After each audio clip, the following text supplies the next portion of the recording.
Latest chika, Donnie Pangilinan at Bel Mariano may hindi pa ibinubunyag tungkol sa kanilang relasyon.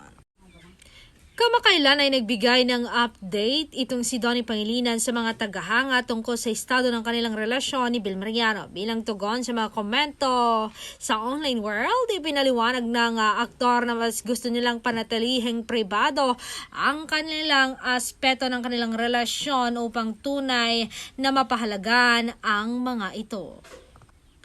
May mga nababasa akong messages at emails tungkol sa amin ni Bel, kaya gusto kong lang sabihin sa inyo, mahiyain din ako pagdating sa mga ganitong bagay. Kaya minsan sa pang-aasar, pagpapatawa o pag-make a face ko, lumalabas yung pagiging awkward ko, pagbabahagi niya. Binigyang diin ni Donnie na ang nakita ng mga tao sa social media ay maliit na bahagi lamang ng kanilang buhay at hindi ito dapat maging batayan ng iba para husgahan sila.